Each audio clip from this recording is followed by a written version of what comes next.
Hi all, എല്ലാവർക്കും I+ന്റെ പുതിയൊരു video ക്ലാസ്സിലേക്ക് സ്വാഗതം. നമ്മളെന്താണ് നമ്മുടെ 5 ക്വസ്റ്റ്യൻ സീരീസ് അല്ലേ, ക്വസ്റ്റ്യൻ സീരീസ് നോക്കുകയാണ്. അപ്പോൾ നമുക്ക് വളരെ പ്രധാനപ്പെട്ട 5 ക്വസ്റ്റ്യൻസ് നമുക്ക് ഇന്ന് ഡിസ്കസ് ചെയ്യാം. ഓക്കെ, എന്താണ് ആദ്യത്തെ ക്വസ്റ്റ്യൻ നോക്കിയാലോ? Who publish the publication cooperator in England? Option A Robert Owen, option B William King, option C Frederick Taylor and option D Schulze Delitzsch. അതായത് അതർത്ഥം കോപ്പറേറ്റർ അല്ലേ, കോപ്പറേറ്റർ വളരെ വളരെ ഫേമസ് ആയിട്ടൊരു ബുക്കാണ്. ഫസ്റ്റ് പബ്ലിക്കേഷൻ ദ വേൾഡ് എന്ന് പറയാം അല്ലേ. ഏതാണ് കോപ്പറേറ്റർ? അപ്പോൾ ആരാണ് ഈ പുസ്തകം? Who publish the first publication cooperator in England?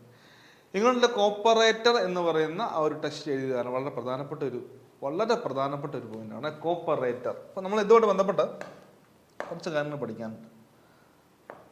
കുറച്ച് കാര്യം ഇപ്പം നമ്മളിവിടെ പറഞ്ഞ കോപ്പറേറ്റർ അല്ലേ, ഇതൊരു ടെസ്റ്റാണ്. പിന്നെ വേറൊരു ടെസ്റ്റാണ് ദ കോപ്പറേറ്റർ.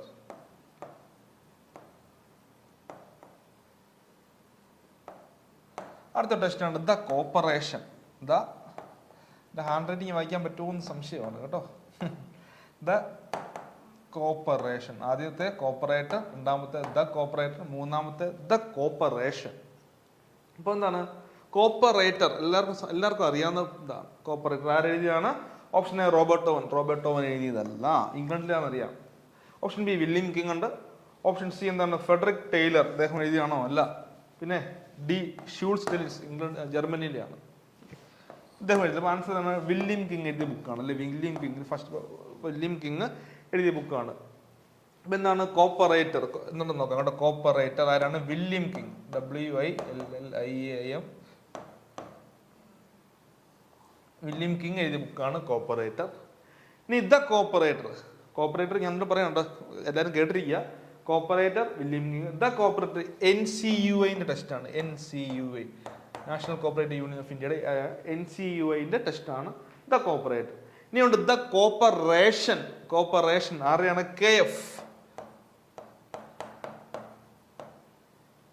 KF സ്വീഡന്റെ ആണ്.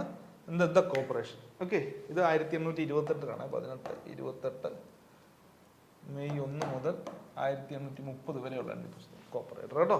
അപ്പൊ എന്താണ് കോപ്പറേറ്റർ ആരാണ്? William King. അത് father of cooperative education in the world അല്ലെ. ഫാദർ ഓഫ് കോപ്പറേറ്റീവ് എഡ്യൂക്കേഷന്റെ പിതാവ് എന്നറിയപ്പെടുന്നത് ഡോക്ടർ വില്യം കിങ് ആണ്. ക്രിസ്ത്യാനിറ്റി കൂടെ മാത്രമേ എന്താണ് കോപ്പറേഷൻ വളരുകയുള്ളൂ എന്ന് വിചാരിച്ചു അല്ലേ. അതെല്ലാം വില്യം കിങ് ആണ് കേട്ടോ, ഓർത്ത് നോക്കുക. Doctor William king, father of cooperative education in the world. പിന്നെ ക്രിസ്ത്യൻ പ്രിൻസിപ്പിളിലൂടെ മാത്രമേ കോപ്പറേഷൻ സക്സസ് ആകൂ എന്ന് പറഞ്ഞ വ്യക്തി വില്യം കിങ് ആണ്. അദ്ദേഹത്തിന്റെ ബുക്കാണ്, അദ്ദേഹത്തിന്റെ ഒരു പബ്ലിക്കേഷനാണ് കോപ്പറേറ്റർ. Okay, clear. അടുത്തിലേക്ക് പോവാം. അടുത്ത ക്വസ്റ്റ്യൻ ഡിസ്കസ് ചെയ്യാം. രണ്ടാമത്തെ ക്വസ്റ്റ്യൻ നോക്കിയാലോ? Who can convene the last general body meeting of a society? General body വളരെ പ്രധാനപ്പെട്ട ഒരു സെക്ഷനാണ്, അല്ലൊരു ഏരിയ ആണ് നമ്മുടെ കേസസ് ആക്ടിനെ സംബന്ധിച്ചിടത്തോളം. അധികം വിശദമായിട്ട് ഞാൻ പോകുന്നില്ല. ഓക്കെ, ഫൈനൽ അതോറിറ്റി എന്ന് അറിയപ്പെടുന്നത് എന്താണ്? ഫൈനൽ അതോറിറ്റി എന്ന് പറയുന്നത് final authority in A cooperative society. Final authority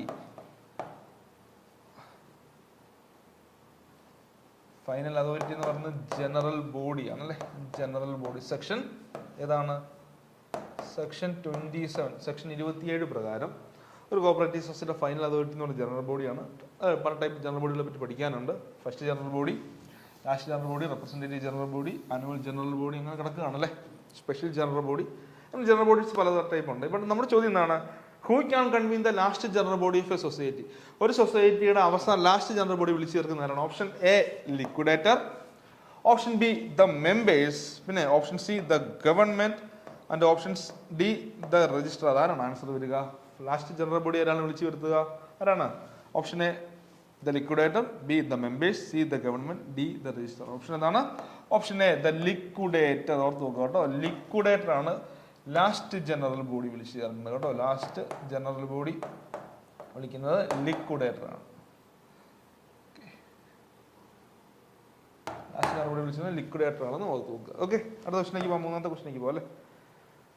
The term corporation is derived from dash word corporari, which means അപ്പം കോപ്പറേഷൻ എന്ന് പറയുന്ന വാക്ക് ഡിറൈവ് ചെയ്തിരിക്കുന്നത് അല്ലെങ്കിൽ ഉത്ഭവിച്ചിരിക്കുന്നത്, ഫോം ചെയ്തിരിക്കുന്നത് ഏത് വേർഡിൽ നിന്നാണ്? പിന്നെ അതിന്റെ അർത്ഥം എന്താണ്? രണ്ട് ചോദ്യങ്ങൾക്കാണ് നമ്മൾ ഉത്തരം കണ്ടുപിടിക്കേണ്ടത്. നമുക്ക് അതിന്റെ ഓപ്ഷൻസ് നോക്കാം. ഓപ്ഷൻ എയിൽ പറയുന്നു ലാറ്റിൻ അല്ലെ, ലാറ്റിൻ വേർഡിൽ നിന്നാണ് അതിന്റെ അർത്ഥം വരുന്നത് ടു വർക്ക് എന്ന് പറയുന്നു. ഓപ്ഷൻ ബി പറയുന്നു French word, the time corporation is derive ചെയ്തിരിക്കുന്ന ഫ്രഞ്ച് വേർഡ് ആണ്. അതിന്റെ അർത്ഥം എന്ന് പറഞ്ഞാൽ ടു സേവ് എന്ന് പറയുന്നു അല്ലെ. നോക്കാം. എ പറയുന്നു ലാറ്റിൻ ടു വർക്ക്, ബിയിൽ പറയുന്നത് എന്താണ്? ഓപ്ഷൻ ബി ഫ്രഞ്ച് വേർഡ്, അതിന്റെ മീനിങ് ടു സേവ്. എന്താണ്? To save. മൂന്നാമത്തെ ഓപ്ഷൻ പറയുന്നു ജർമ്മൻ വേർഡിൽ നിന്നാണ് വന്നിരിക്കുന്നത്, അതിന്റെ മീനിങ് കളക്ട് എന്നാണ് പറയുന്നു. അതിന്റെ ഓപ്ഷൻ ഡി ഇംഗ്ലീഷ് വേർഡ് ആണ് ടു ഹെൽപ്പ് എന്നാണ് പറയുന്നത്. ഏത് വാക്കാണ് നമ്മൾ പഠിച്ചിട്ടുണ്ടല്ലേ?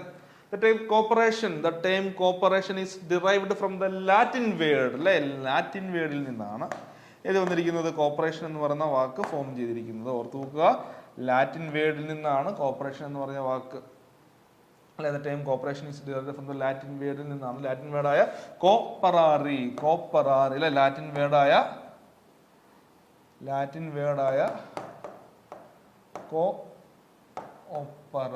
കോപ്പറാറി എന്ന് പറയുന്ന ലാറ്റിൻ വേർഡിൽ നിന്നാണ് കോപ്പറേഷൻ എന്ന് പറയുന്ന വാക്ക് ഡിറൈവ് ചെയ്തിരിക്കുന്നത്. അതിന്റെ അർത്ഥം എന്താണ്? To work. അർത്ഥം എന്താണ്? ടു വർക്ക് എന്നാണ് കേട്ടോ. അർത്ഥം ടു വർക്ക് എന്നാണെന്ന് ഓർത്തു നോക്കുക. From the Latin word. The term cooperation is derived from the Latin word cooperare, which means to work എന്നാണ് ഓർത്തു നോക്കുക. Okay, clear? നമ്മൾ നാലാമത്തെ ക്വസ്റ്റ്യൻ നോക്കിയാലോ. ഫോർത്ത് ക്വസ്റ്റ്യൻ എന്താണ്? Equitable distribution of surplus is one of the pivotal principle followed by a. Option A എന്താണ്?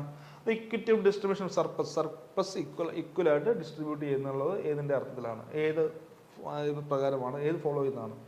Option A Hindu undivided family HUF. Option B company. ഒരുമിച്ചാണോ? ഒരിക്കലും അല്ല. HUF ഒരുമിച്ചല്ല, കമ്പനിയിൽ ഒരുമിച്ചല്ല.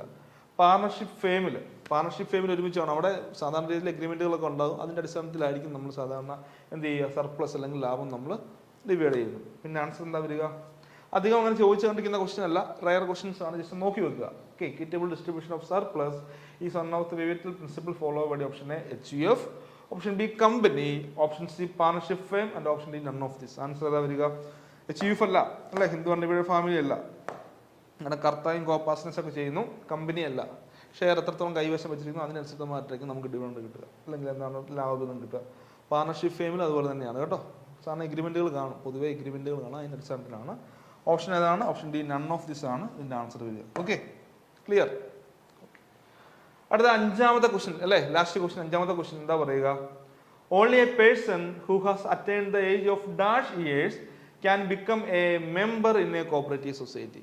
Option A 21 for full membership and 50 for minors, 21 for full membership and 18 for beneficial members, option C 21 and option D 18 അല്ലേ.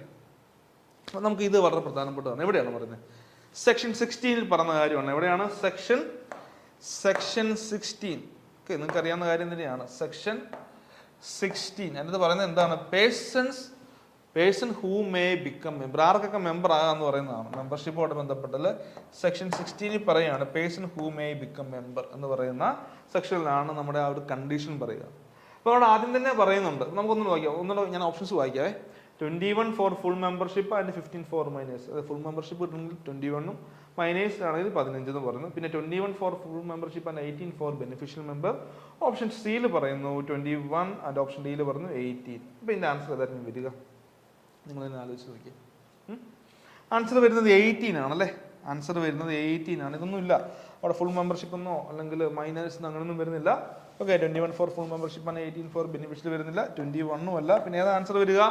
18 തികഞ്ഞിരിക്കണം. അപ്പൊ നമ്മള് section 16 പറയുന്നുണ്ട് person who may become member. അല്ല, ആദ്യം തന്നെ പറയുന്നത് എന്താണ്? ഇൻഡിവിജ്വൽ ആണെങ്കിൽ 18 വയസ്സ് തികഞ്ഞിരിക്കണം. എത്രയാണ്? 18 വയസ്സ് അതിന്റെ നെഗറ്റീവ് ആയിട്ടാ. 18 വയസ്സ് തികയാത്ത ഒരാളെ മെമ്പർ ആയിട്ട് ആഡ് ചെയ്യാൻ പറ്റില്ല. അങ്ങനെയാണ് നമ്മുടെ ആക്ടിൽ പറഞ്ഞത്. അതാണ് 18 വയസ്സ് തികയാത്ത ഒരു വ്യക്തിയെ മെമ്പർ ആക്കാൻ പറ്റില്ല. That means 18 വയസ്സായിരിക്കണം. പിന്നെ പറഞ്ഞിട്ടുണ്ട് എന്താണ്? ഒന്നെങ്കിൽ ആ സൊസൈറ്റിയുടെ ഏരിയ ഓഫ് ഓപ്പറേഷൻ്റെ ഉള്ളിൽ സ്ഥലം വേണം, അല്ലെങ്കിൽ അവിടുത്തെ റെസിഡന്റ് ആയിരിക്കണം. പിന്നെ അങ്ങനെ കുറെ കണ്ടീഷൻ വരുന്നുണ്ട് അല്ലേ. ഇൻസോൾവെന്റ് ആവാൻ പാടില്ല.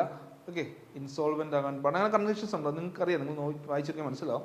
അപ്പോൾ അതിനകത്ത് 18 വയസ്സ് എന്നുള്ളത് അതിൻ്റെ ഏറ്റവും ആദ്യം തന്നെ പറയുന്നുണ്ട് 18 വയസ്സായിരിക്കണം. പിന്നെ ഒരു എക്സംഷൻ കേസ് ഉണ്ട്, 18 വയസ്സ് വേണ്ട അല്ലേ. എക്സംഷൻ അതാണ് പറഞ്ഞത് provided that in the case of school college society.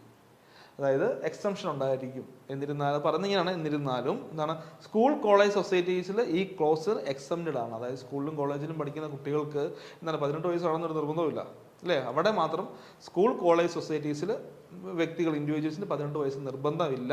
ബാക്കി സാധാരണ ഒരു കോപ്പറേറ്റീവ് സൊസൈറ്റിയിൽ അംഗമാണെങ്കിൽ അല്ലെങ്കിൽ മെമ്പർ ആകണമെന്നുണ്ടെങ്കിൽ എത്ര വയസ്സ് വേണം? 18 വയസ്സ് വേണം എന്ന് ഓർത്ത് വെക്കുക കേട്ടോ. 18 ഇയേഴ്സ് 18 വയസ്സ് വേണം എന്ന് ഓർത്ത് വെക്കുക. ഇത് ക്ലിയർ? 18 വയസ്സ് വേണം. അതിൻ്റെ എക്സംഷൻ ഉള്ളത് എവിടെയാണ്? സ്കൂൾ ആൻഡ് കോളേജ് സൊസൈറ്റീസിൽ അത് എക്സംഷൻ ഉണ്ട്. ഓക്കെ, അപ്പോൾ ഇത്തരം കാര്യങ്ങളാണ് നമ്മൾ ഇന്നത്തെ ക്ലാസ്സിൽ അല്ലേ, നമ്മുടെ ഇന്നത്തെ വീഡിയോ ക്ലാസ് നമ്മുടെ എന്താണ് ക്വസ്റ്റ്യൻ സീരീസിൽ PYQ സീരീസിൽ നമ്മൾ ഇത്തരം കാര്യങ്ങളാണ് ഡിസ്കസ് ചെയ്തത്. ഈ 5 ക്വസ്റ്റ്യനും എല്ലാവർക്കും മനസ്സിലായി എന്ന് വിചാരിക്കുന്നു. എല്ലാവരും എന്ത് ചെയ്യുക, വളരെ പ്രോപ്പറായിട്ട് തന്നെ നമ്മുടെ ക്ലാസ്സസ് കണ്ട് കാര്യങ്ങൾ മനസ്സിലാക്കുക.